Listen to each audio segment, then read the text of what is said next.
What's up, everybody? BigSweetC here with you. Got another fantastic episode of the Another Gamer Dad podcast. It is episode 18, and we've been knocking them out. We're off to a really good start this year. This is episode number 3 of 2026, making it 3 times as many as I was able to bring to you guys last year. So we're off to a good start. I hope we can get to keep the ball rolling, but the truth is we're getting close to go time with the twins. So my wife is huge.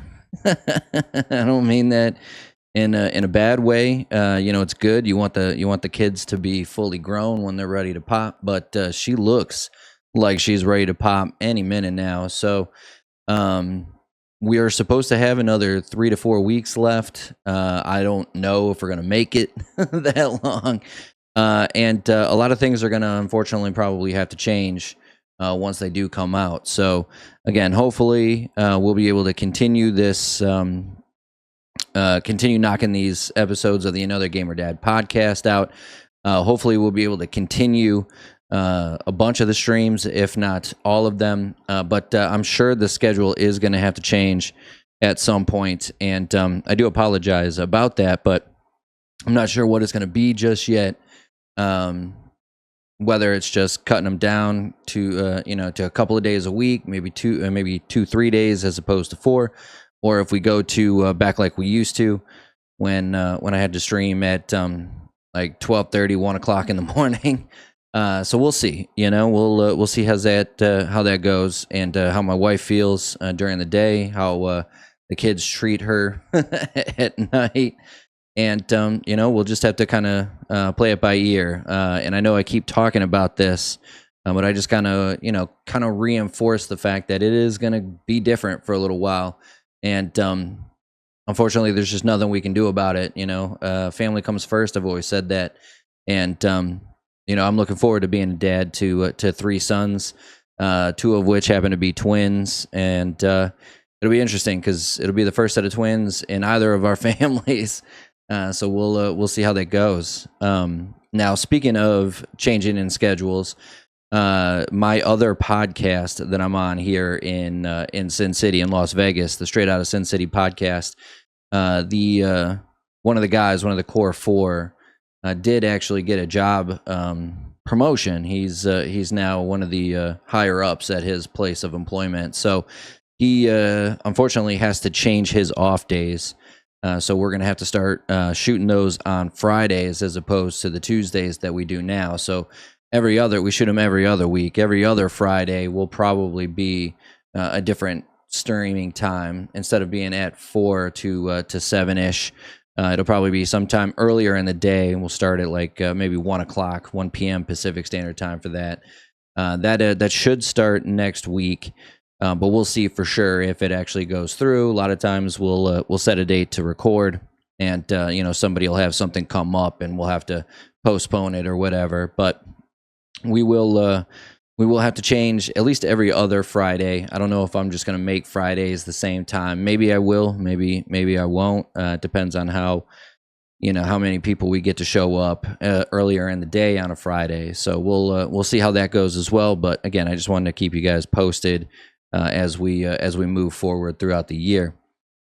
But today is a special day. It's the beginning of a new year, and I want to do something a little bit different. I don't normally do something like this. I used to, kind of back in the day. Used to shout out the people that I follow a little bit more than I do, just to kind of encourage you guys out there that might be listening to this to go and check out these guys yourselves if you might be interested. So I've got 3 other YouTube channels that I really do want to shout out and give props to, because I like them a lot. I consider them friends, and I think they put out good content that a lot of my viewers might be interested in. So I'm going to put them out in the order of just randomness, not necessarily who I think is better. So I don't want anybody to think that. But these are just the 3 people, the 3 channels that I would like to shout out for today. First and foremost is Scavenger. I know most of you guys that follow me understand and know who Scavenger is. If you don't follow him, we've live streamed together a bunch of times. Most recently, we played he teamed up with my wife and I for our playthrough of the original Destiny. When that was on sale on PlayStation, we also played Grounded 1 together last year, and Red Dead Redemption Online. And we've gone through a bunch of the Soulsborne games together, and he's a good dude.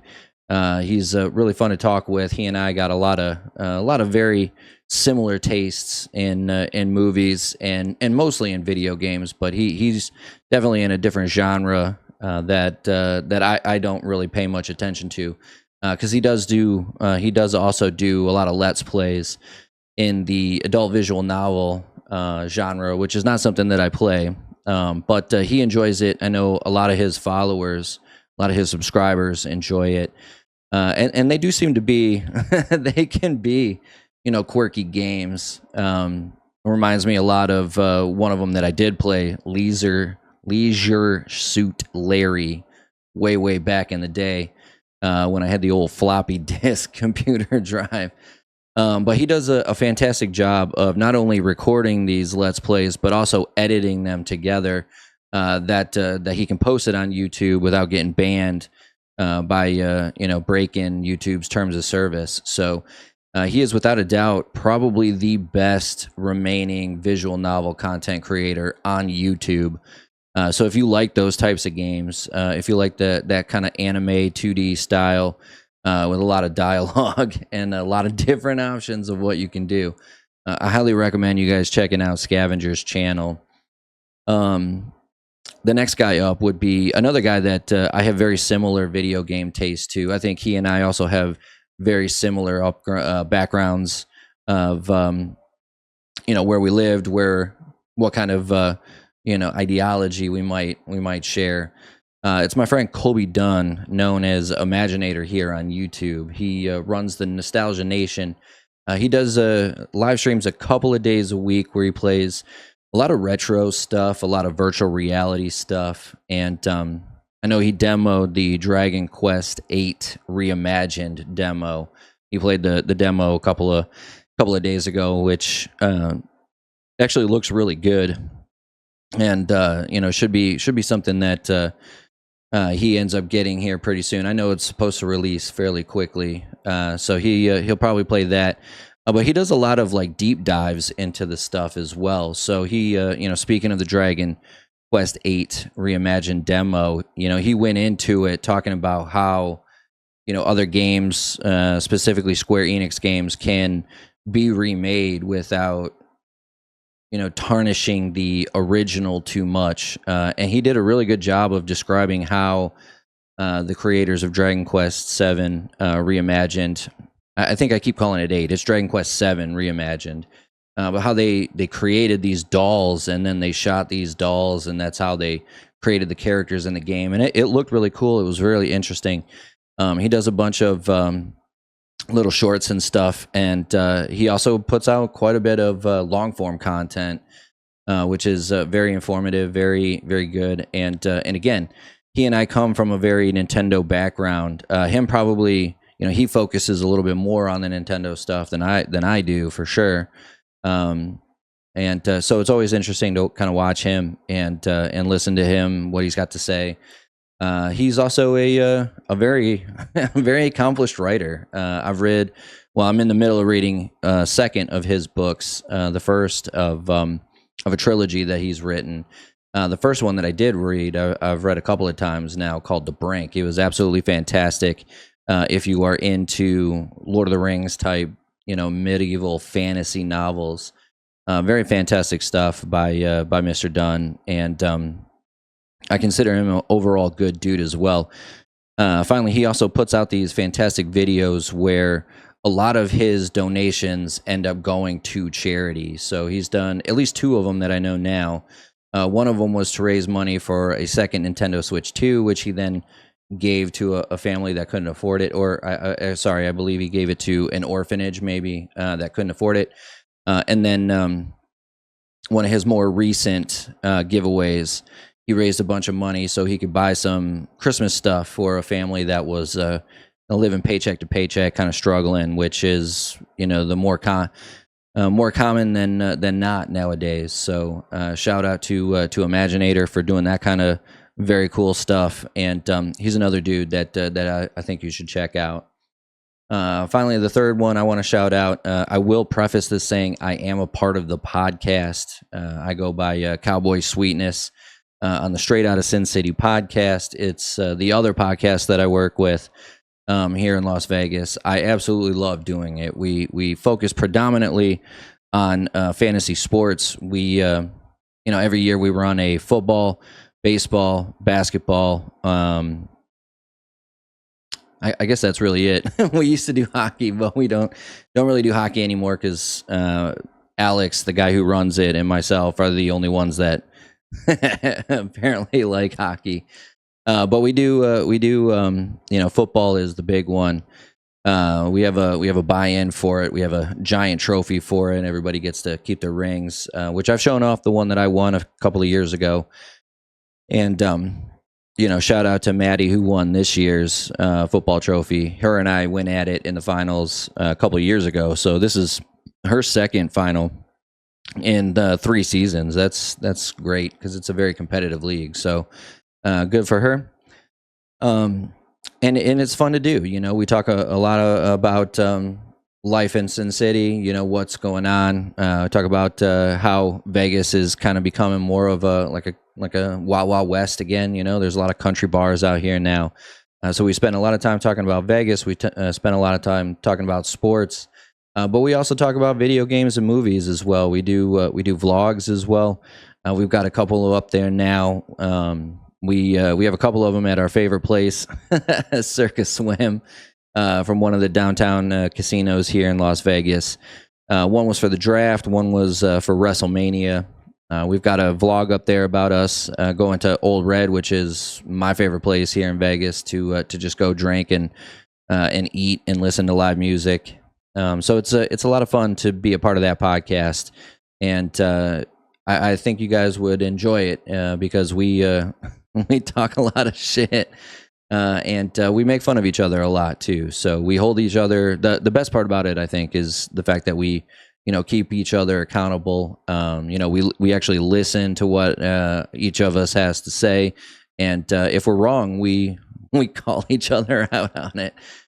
So it's a good time, and I think a lot of you guys that like watching this show would like watching that show as well. All right, we keep moving on. We'll move on to our gaming section now because, that's what we like to focus on in this channel. And I don't have a whole lot to talk about. We went over my top 5 favorite games of 2025. But something that, I saw, speaking of Imaginator, I saw him do it.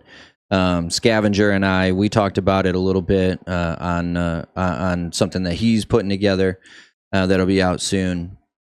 But something that I, for whatever reason, never really got into to doing at the beginning of each year, and that's talking about the games that I'm kind of looking forward to in the upcoming year. Now, I ended up buying a ton of games in 2025 that I had no idea that I was actually going to end up buying that many. They're not all from 2025. They were not all new games, but I did get a chance to catch up on some of the games that I haven't gotten a chance to purchase yet that I wanted to. Games like Cyberpunk 2077, which I do know I own on PC, but I wanted to own it on console as well because I like going back and replaying RPGs. But I like I like collecting trophies as well. So it's usually not something where I like to go back and play on the same platform. So plus it's just easier for me to play on PlayStation because I have one in the living room. So when my son is just kind of chilling and my wife is taking a nap or she's off doing laundry or something, I can kind of play downstairs while my son creates a mess down in the living room. So they weren't all new games that I bought last year, but I did buy a bunch more than I probably should have. Which is why we now have a backlog that's probably too long for me to keep up with. But I thought it was a cool idea that I saw Imaginator do, and that I saw Scavenger, an idea that Scavenger and I talked about again on his thing a little while ago. So there's three in particular this year that I am really looking forward to. The downfall is neither one of them really has a hard release date. so, with my luck, they'll probably end up all getting pushed to the following year. But the first one, maybe not, because it was supposed to come out in the back end of 2025, and it got pushed. So, maybe we will get it in 2026, and that's Directive 8020. It's the new Dark Pictures anthology game. They teased it at the end of I forgot what the last one was, but they teased it at the end of it, and it looks pretty cool. It takes place in outer space. I believe you're on a foreign, like another planet that ends up being a life or death situation as always. And I've always enjoyed the Dark Pictures anthology games. The ones that I can think of off the top of my head. Little Hope was great with the guy who plays. I think I always get him confused with the guy who plays the Joker on Gotham. I don't think that's him actually, but it is the dude that is. He's the lead in the Star Wars Jedi games, which I absolutely love. And then there was, one of the more recent ones we played took place in a hotel that is famous for a murder that took place there. But you play as a film crew there that's trying to shoot a documentary in this place that had this famous serial killer live there, own the place. And so I do dig the. Those kind of like those narratives where you have to hit the right button sequence to get out of trouble or your people die, and you have to make these decisions. Do I save this person? Do I save that person? I've always enjoyed the Dark Pictures games, and I look forward to this new one as well, because they've all been good in my opinion, and this one should be no different. Again, this one was originally supposed to be released in 2025, and it got pushed. So hopefully this one, of the three, I think this is the one that we're most likely to get, at least by the end of the year. And I'm hoping so, because that was originally supposed to be our horror game for October. We were able to play the Undead Until Dawn remake instead. So hopefully this will give us something to look forward to for this October. The second game is Tomb Raider: Legacy of Atlantis. It is what I thought was actually a reimagining, a remake of the original, like the first, polygon triangle boobed Lara Croft that the movies are based off of. Now I've talked with Scavenger about this a couple of times. He's actually is under the impression that it is a new game. But it does go back to the roots of the original Tomb Raider, where it's not really Lara Croft versus this evil corporation where you have in like the newest trilogy. It's more so like the action adventure type from the original PlayStation series. There's dinosaurs in it. There should be a lot more puzzles in this game than in the more recent ones. And it's there's still going to be a lot of parkour, but it's going to be a little less Assassin's Creed, a little more original Tomb Raider, which it looks great. Lara Croft looks looks great. She didn't get Sweet Baby Inked or DEI, so she doesn't look like a man, which is in my opinion a good thing. But what I'm really excited about is the stop, kind of the stop time kind of stuff, where a lot like Prince of Persia, where when you do these moves, it kind of slows time so you can shoot the enemy and stuff. But again, it goes back to like a lost time, right? Where dinosaurs haven't been extinct; they just haven't been around humanity for however long it's been. So it looks really good. I think the graphics look great. It's a single player game, so I'll probably end up getting it on PlayStation 5. Because I really only buy, I've said this many times, I really only buy multiplayer games on Xbox, because the only reason I still have an Xbox is for my brother. So It being a single player game, I'll probably end up getting it on PS5, just like the Dark Picture, just like Directive 8020, the new Dark Pictures anthology game. So, but it looks like it should be a lot of fun, and a return to what was one of my favorite franchises for the PS1 era. I really liked that. Don't get me wrong, I enjoyed the new trilogy as well, but those were just fun games. I don't know if I would have appreciated Lara Croft as much playing those games as I did had I not really enjoyed the original Tomb Raider games back in the PlayStation 1 era. And then finally, last but certainly not least, Duskbloods, the first Nintendo exclusive from FromSoft. A lot of people have labeled it as Bloodborne 2. I'll be really interested to see how this game works out, because a lot of it is multiplayer, and my brother and I play Nintendo Switch a lot recently, multiplayer a lot recently. We played Turtles Shredder Time or Shredded in Time or whatever it was called. I can't remember off the top of my head. But then we've also been playing. We also played Zelda Four Swords. So. It held up pretty well with the multiplayer stuff. We've played multiplayer with Mario Kart, Mario Party. I played some Smash Brothers. So it's not that Nintendo can't put up a good game that's online multiplayer. But this will be the first one that, in my opinion, is really kind of like engine heavy, so to speak. They look cool. But there's not a whole lot of graphical weight behind a lot of the Nintendo Online games that we've played, nor is there something that's so open world like an Elden Ring or a Dark Souls or a Demon Souls. So it'll be interesting to see how Nintendo holds up to that. It'll also be we're playing through Metroid Prime 4 Beyond right now, and the game looks phenomenal. It looks so beautiful. But a lot of the From Software games are very detailed, very graphic heavy as well. So not just in characters, but also in background and environment and stuff. So it'll be interesting to see how the Nintendo Switch 2 holds up to that stuff. I'm looking forward to it. I think the game looks great.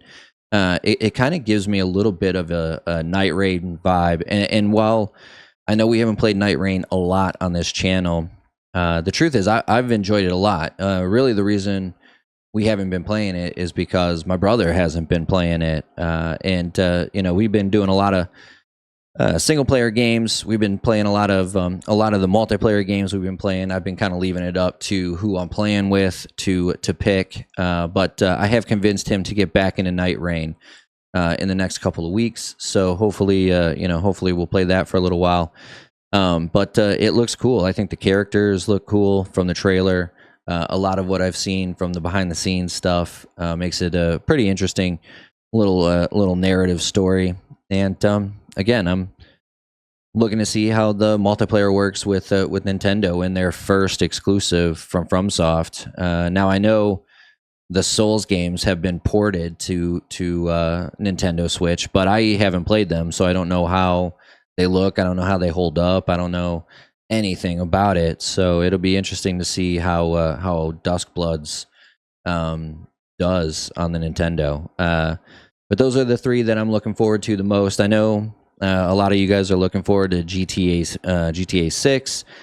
I'm kind of on it. I think it's going to be way more expensive than it probably needs to be. Dragon Quest 7 Reimagined could be pretty interesting. Resident Evil Requiem I think is another one that I'll keep an eye on. But really, Directive 8020, Tomb Raider Legacy of Atlantis, and Duskbloods are really the three that I'm already ready to purchase, if that makes any sense at all. In our sporting section, I know I normally talk about football because, let's be honest, that's really the only sport that matters. I kid. I know there's a bunch of other sports out there. I'm actually really looking forward to the World Cup being here in America. I think that's this year, right? I could be wrong. The Winter Olympics is this year. So yeah, the World Cup would be this year because it's every 4 years, and then the Olympics will be the Summer Olympics will be in 2 years because they split every two with the winter. So yeah, the World Cup should be coming up anytime now. Actually, I'm surprised. I guess I've seen a couple of advertisements for it, but not nearly as much as I thought I would have. But we will definitely get into that when it comes, because it's coming to LA. So LA is too populated of an area for it to be stuck in LA. I already know that there's going to be at least a game in Seattle, and in a couple of other cities. So I can only imagine that we're going to get at least a game or two here in Las Vegas, which will be cool. I actually really like. I know we call it soccer here in America. Everywhere else in the world calls it football. I really do like watching like good football. I know the MLS has some big stars. Messi is always fun to watch because he's still a good player. But for the most part, American soccer is just not that good compared to like Premier League and Champions League and stuff like that. So it'll be nice to see the best in the world come out here to America and put their best foot forward into the in the World Cup. So we'll get to that when it comes. But there's some other stuff I want to talk about, because there are other sports that I just don't talk about a whole lot. First and foremost, I want to shout out the Detroit Pistons and the Detroit Red Wings. They are, for the first time in a long time, both in first place in their respective conferences. The Pistons are 5.5 games up on the second place Boston Celtics, who the Pistons just beat for the third time, I think, second or third time this year. So the Pistons are looking like the most dominant team in the East, which for a long time they were when I was growing up and going to college in Michigan. So that's cool to see. Cade Cunningham's probably my favorite player, and Detroit plays really my only style of basketball that I even care for since Kobe retired. So it's cool to see them in first place. The Red Wings are technically tied with the Carolina Hurricane for first place in the East with 67 points. Again, it's been a very long time since we've seen that. But Detroit's known as Hockey Town, and it's known as Hockey Town because the Red Wings are one of the best franchises in the history of hockey.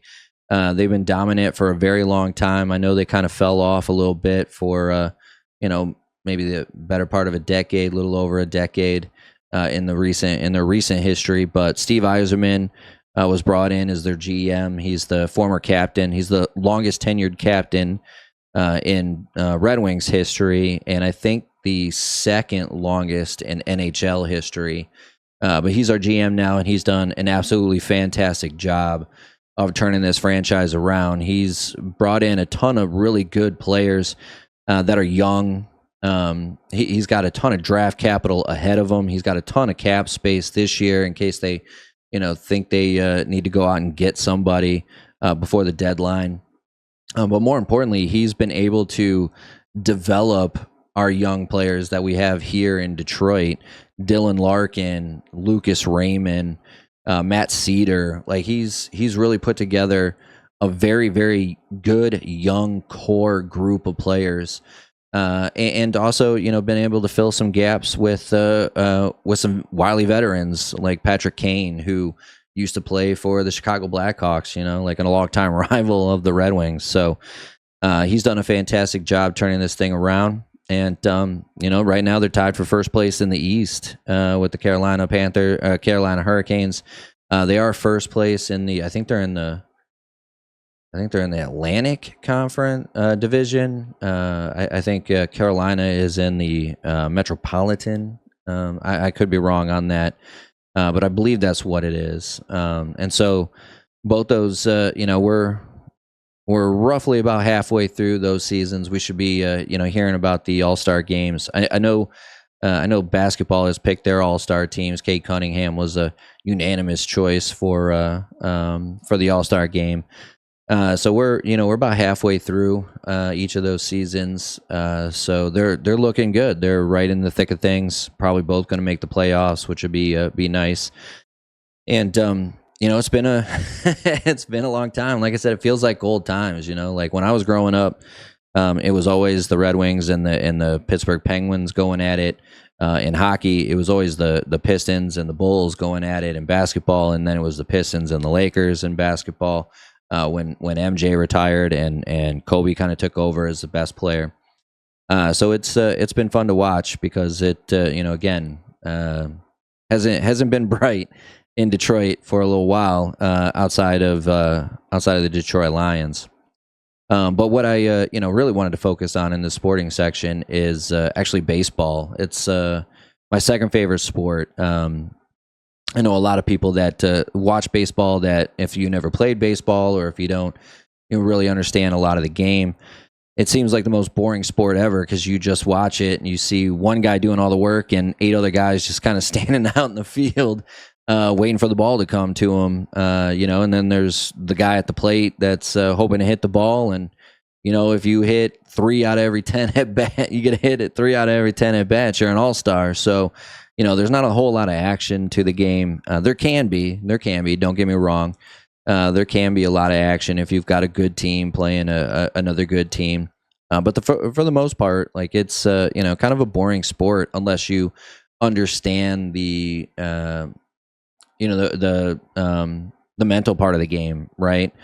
There's 100 different scenarios that are going through every one of those players standing on the field's heads.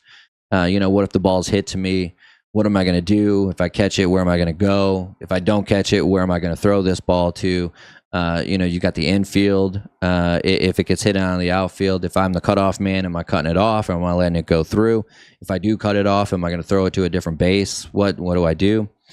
And so it's a lot of mental thought that doesn't really get expressed much when you watch the game on TV. Not like if you listen to it on the radio. Like that's one of the things that I remember growing up with baseball was listening to it on the radio. Whenever we would go to Tigers games, because they were cheap back in the day, we could, a family of 4 could go for for like $12. And not only did it get you into the stadium, but it also got you a hot dog and a drink, and so it used to be so cheap to go to Tigers games because there's so many. There's 162 games a year. It's not like a football game where it's once a week for 18 weeks, 17 weeks if you acknowledge the bye week. So it's not like tickets are $500 a piece.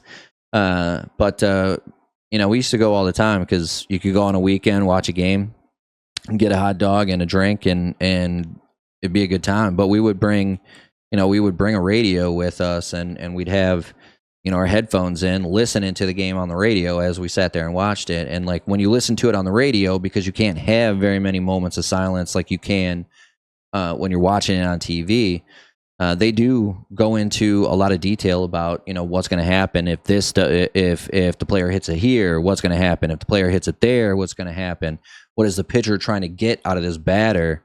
I remember specifically we were watching last year's World Series, and the Dodgers were up a run. I think maybe it was 2 runs, but it was like the bottom of the 13th or whatever.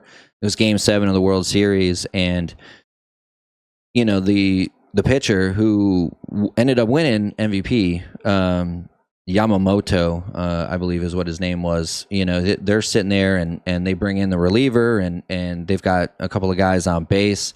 And I sat there and I'm trying to explain what's going on with to my wife because she's not very familiar with baseball.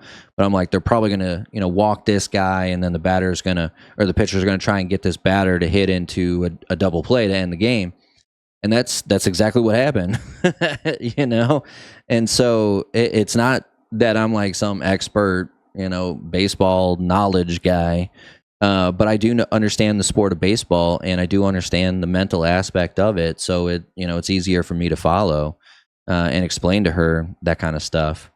And while it was exciting to see the Dodgers win a second time in a row and 3 out of the last 5, I think baseball has got a real problem And if they're not careful going forward, I think it's going to kind of fall back into that rut of, you know, the late 80s, early 90s through roughly the, you know, outside of New York, not a lot of people really cared about baseball for probably 20 years. You know, after the steroids era ended, and then, you know, up until recently when they've started making all these rule changes about, you know, a pitch clock and the way that they do extra innings where they, you know, you start with a guy on second base. So they've done some things to make the game more interesting. But you know, really what's killing them now is the money that dominates baseball. There's a reason why you haven't seen back-to-back World Series winners since 2000 when the Yankees did it, 99, 90, 98, 99, 2000. And that's because, you know, there wasn't a whole lot of money that was being sucked up by one or two teams. And you definitely have that now with the Dodgers. They have, you know, they had, there was a time when they were about to go bankrupt. So they, you know, they had to sell the team.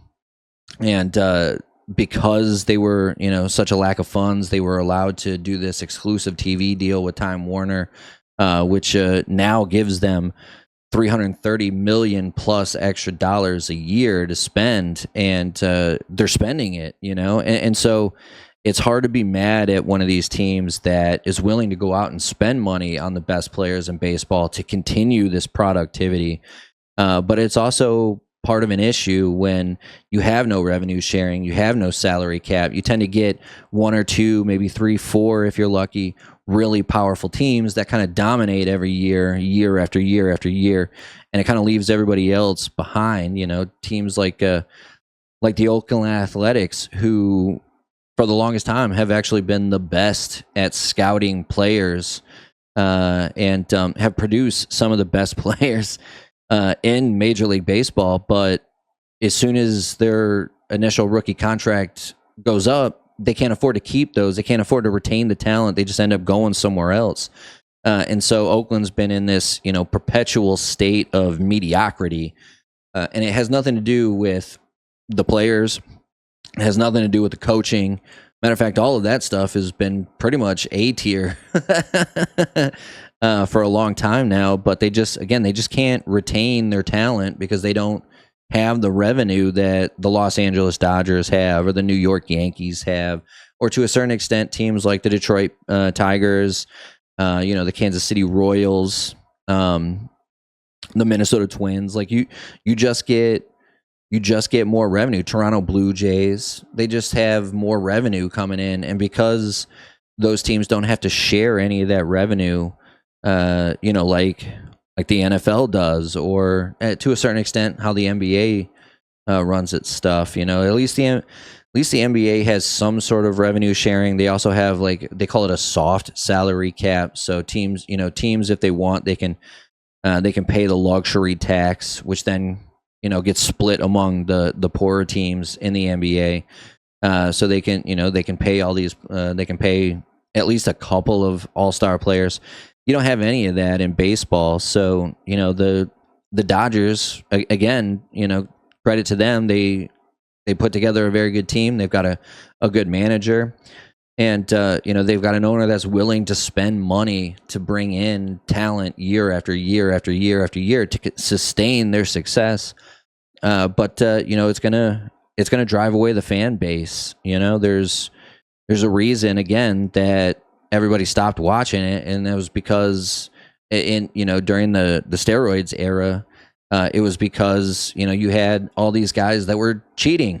I mean, they were cheating. They were taking steroids, and that's why they started hitting home runs like crazy. And before everybody realized they were cheating, you know, everybody loved watching the long ball. But then when it came out that they were cheating, everybody stopped watching, and so they had to, you know, try and drive that out of the game, and they did. They started doing it with you know, different rule changes and stuff. And then you had the Yankees dynasty, and so everybody that doesn't live in New York or wasn't a Yankees fan started tuning out again, and they were able to finally kind of break that up as well. And you've had, kind of growing interest in the last decade. But if they're not careful, they're going to fall back into that trap, and they're going to let the Dodgers just outspend everybody. So this is like a warning to anybody that might be watching from the MLB. Like you've got a good thing going right now. Don't let stuff like this ruin it. You gotta start looking at this now before it becomes a huge deal. And if you're not careful, it's going to get away from you, because this Time Warner deal with the Dodgers is for 25 years. I think it's been going on for 5 now. It's a 25-year contract. You have to take some of that money from the Dodgers and start passing it around. Now, I brought up Oakland before. They basically have to leave Oakland because they can't afford to be there anymore. So they're coming out here to Vegas, which is cool. It'll be nice to have a home team, so I can go see the Tigers play a couple of times a year. But it's if the new ownership isn't willing to spend the money, and you're definitely going to have revenue here in Vegas. You're definitely going to have revenue here in Vegas. Just look at the Golden Knights. Just look at even the Raiders are a bottom ass team, but they they also have the revenue sharing from the NFL, but they make money on a constant basis, and so there's money to be made out here if you're willing to put together a winner, and I hope they are, because again, the more competition you have in sports, the better sports are. So I just kind of felt I needed to get this off my chest, because I was I can see it happening, and I like baseball, and I want everybody else to like baseball. So don't let the Dodgers buy the game out, please. For our fourth and final segment of the day, the film segment, the cinema segment, the movies, absolute cinema section. I want to talk about one movie in particular. So they just announced this is. I'm recording this very early on January 23rd. On January 22nd, I think it was. Maybe it was the 21st, and I'm just a day behind. But within the last day or two, they have announced the Oscar nominations for each category. And the diversity-minded Academy went and gave one movie with very little diversity almost every nomination you can get. They were nominated for a record-breaking 16 awards out of the 24 that they nominate. And off the top of my head, like a few of those awards are animated long form, animated short, foreign film. You've got you've got short film, and so like there's 4 right there that it just doesn't fit the category for. So basically, this one movie ended up being one of the 5 best movies of last year in every single category that it could be in, which in my opinion is absolutely asinine. And that movie is Sinners, with Michael B. Jordan, written and directed by Ryan Coogler, who also did Black Panther and Creed. And this is the epitome of what happens when you let DEI run every aspect of your industry, which is what film does, which it's what Hollywood does. They don't care about quality. They don't care about ingenuity. They don't care about any of that stuff. It doesn't matter how well your movie is. It doesn't matter how innovative your film is.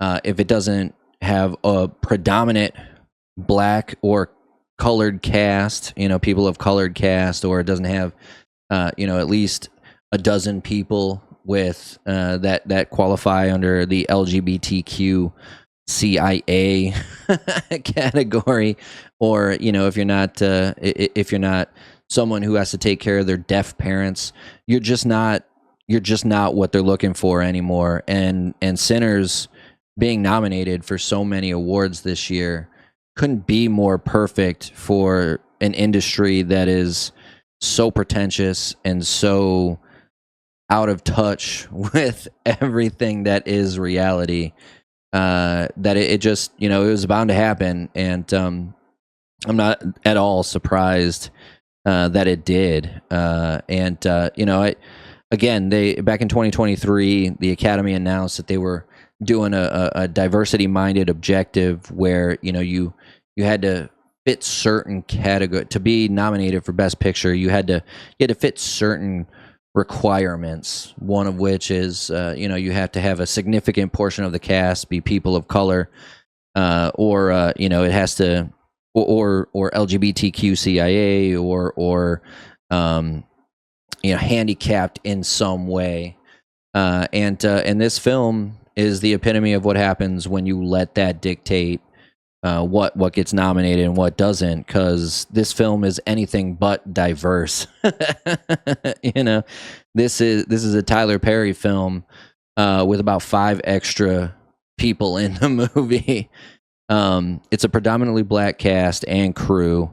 All the whites in the movie are evil, and they're either the vampires or, of course, they're the racist whites that are part of the KKK that are coming to shoot everybody up and steal all their land and all this blah blah blah. There are 2 Asians in the film, one of which gets turned into a vampire. The other, I think, dies killing said vampire. And then there's 3 Native Americans. For what it's worth, they get a whole 5 seconds of screen time. They play vampire hunters who, for whatever reason, decide not to continue hunting vampires in a vampire movie. Yeah, that actually happened. That actually happened. Vampire hunters that decide not to hunt vampires in a vampire movie. I never thought I would actually say that ever, unless I was making. Even a Castlevania movie would have vampire hunters in it. Even Dracula, Nosferatu, the remake of Nosferatu, had vampire hunters in it. So, yeah, I don't quite know what that was all about. But yeah, the only white people in the movie are Irish descent. One of which happens to be the vampire. So not only are they saying that the Irish, which if anybody doesn't know, the Irish were probably the most oppressed group of white people in the history of mankind.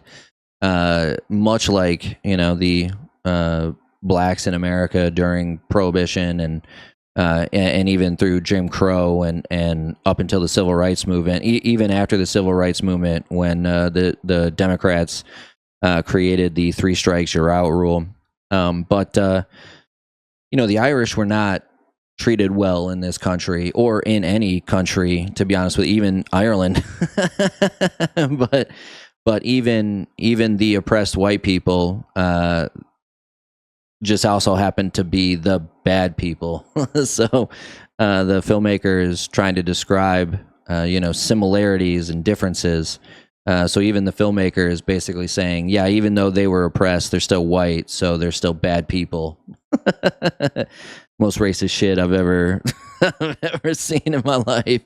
They also try and get into this party that's being run by Michael B. Jordan, who did a really good job playing 2 roles. I'm not gonna placate him.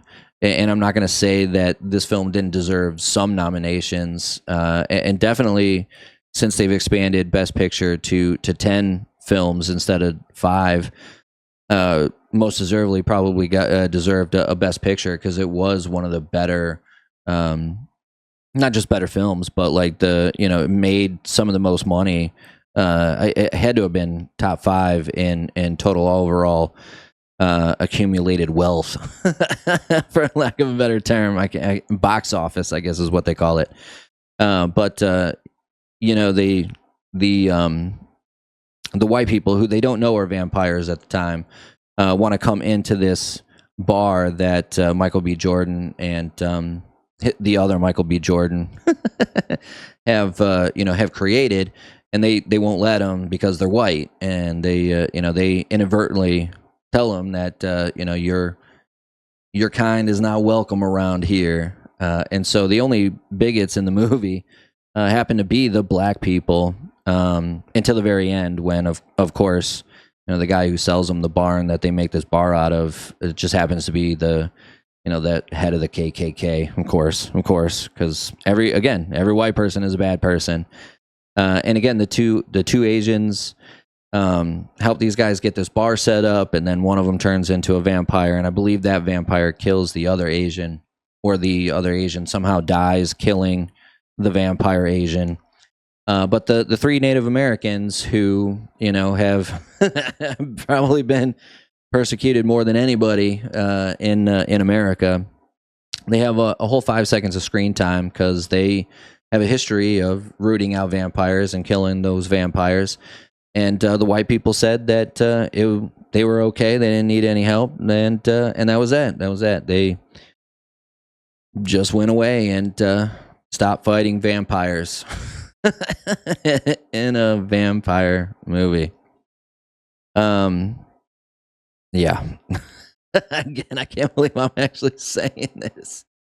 But more importantly, it's one of those things where a lot like I was talking about with the gaming awards, right? Expedition 33 winning all these awards. I find it very hard to believe that there's one movie that is just above and beyond every other movie that's being released. And maybe that's true because it's 2020, it was 2025, and I don't even remember much of what came out last year. But I do know of a couple that I thought were fantastic. F1 with Brad Pitt, One Battle After Another, written and directed by Paul Thomas Anderson, starring Leonardo DiCaprio and Benicio del Toro. Like, I find it hard to believe that one film was above and beyond everything else in terms of quality, especially considering the director himself, the writer-director himself, Ryan Coogler, basically stated that this movie is an homage to From Dusk Till Dawn and some other random 90s movie that has like a 60% user rating score on Rotten Tomatoes.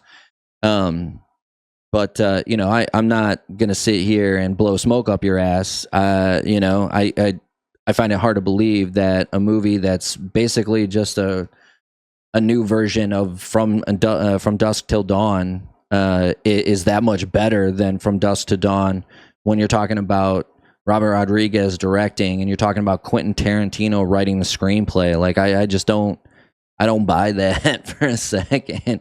And while George Clooney might be a great actor and Quentin Tarantino not, I find it hard to believe that just by taking out those two white actors and replacing them with one black actor who plays two black actors, all of a sudden it's the greatest movie since fucking Star Wars, I guess. Like, it just doesn't make any sense to me. And then speaking of Rotten Tomatoes, if you go look at the Metascore of Sinners, it's an 84. Go back and look at the last 20 Best Picture winners. 16 of those 20 previous winners of the Best Picture nomination have a better Metascore than Sinners. But you're telling me those 16 did not deserve as many nominations as Sinners got? Like you're gonna sit here and tell me with a straight face that The Lord of the Rings didn't deserve as many awards, accolades as Sinners? Like, I mean, what are we talking about here? Which categories did they not get nominated in? Okay, so you don't want to give lead actor to to anybody in the Lord of the Rings because it's an ensemble cast, but you only have one lead actor in this movie, and he plays two roles, and so yeah, he probably should have gotten nominated. And again, there's a very good chance that this movie should have probably gotten nominated for Best Picture because they have 10 choices now as opposed to 5. But there's nobody else in the movie that really stands out. Haley Steinfeld was okay, I guess, and the only reason I even know who she is because, well, they made such a big deal about her marrying Josh Allen.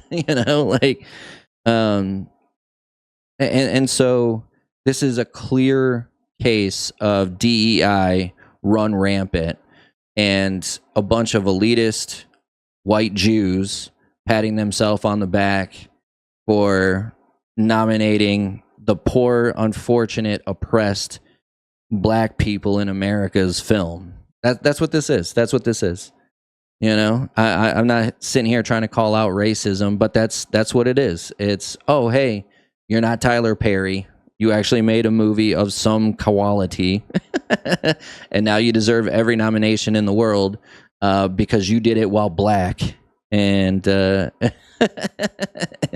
I can't think of anything more racist than that. Like, it's absolutely absurd. But at the same time, it's nothing that I don't expect from the Academy, because this is what it is. This is what liberal America has become. It's a bunch of Beyoncés going out there going, oh, well, like, I know I got so much backlash for making a country music album that I'm not going to do it again. And it's not because I did a country album. It's because people are racist. But we have very successful black country artists like Shabuzi and Hootie and the Blowfish. I know Darius Rucker is his name. But I can't not think of Hootie and the Blowfish. Oh, well, it's also sexism too. You're right, because we don't have a lot of very successful women country singers either, like Miranda Lambert or Shania Twain or Ella Langley. But this is what the liberal class has become. They've decided that if you're a person of color, you should get those 15 extra bonus points just for being a person of color, even though this dude's had the privilege of directing Black Panther and Creed. And it's unfortunate, like, it's unfortunate that the rest of the country has moved away from this kind of nonsense. But the people that are in charge of nominating what's good and what's not haven't. And again, I'm not saying that Sinners didn't deserve some awards. I thought it was a good movie. I thought it was okay, but the whole movie, not one part of it outside of maybe Michael B. Jordan, and only because, not because he was all that great, but just because it's tough to play two roles in the same movie. Like, nothing really stands out about that movie. It's just another vampire movie that happens to take place in the old South when when blacks weren't exactly treated the same as whites. but again, the white people that are supposed to be the bad people, they're the racists, they end up selling the barn to a bunch of black people. And then the white people who wanted to come listen to the music were not allowed because they were white. Just asinine. It reminds me of when Crash was nominated and ended up winning for Best Picture. And I'm not talking about the original Crash movie where James Spader got off by watching car crashes. But no, I'm talking about the recent crash that takes place in LA, and you have all these people that, even though it's one of the most spread out cities of all time, somehow keep bumping into each other, and they all seem to be every stereotype you can think of, and just the most asinine shit. But again, bunch of privileged people patting themselves on the back, helping out the oppressed. Just absolute fucking asinine bullshit. But again, it's to be expected. It's to be expected. I don't know why. I'm not surprised. That's the thing, I would like to say I don't know why I'm surprised about this, but I'm not surprised. I'm just not. It makes perfect sense that this movie would, do better than Citizen Kane, and generally considered the greatest movie of all time. And again, I'm sure some of it has to do with the fact that it was 2025 and there wasn't a whole lot that came out that was any good. But it's just one of those things where it's pretty easy to understand why this movie was as successful with the Academy Awards as it was, especially considering how few awards it's won in the run up to the Academy Awards. But again, those are just my opinions on certain things.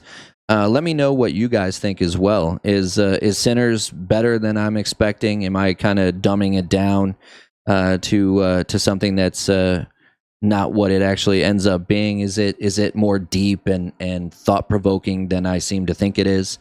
If you're a baseball fan, what do you think about the Dodgers buying all the good players?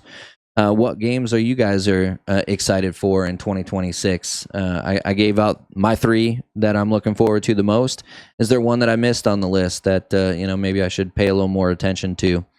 And if there's somebody that you think deserves a shout out, or I should check out another YouTube channel, do me the favor, comment it down below. Let me know, because I always like checking out new people and seeing what people are putting out nowadays. The only way to keep your channel fresh is to see what people are watching and see what people are interested in, and see what other people are doing to see if maybe you're interested in it as well. So either way, if you've made it this far, do me that favor, hit that like button, hit that sub button, hit that notification bell, become part of the Sweetness family.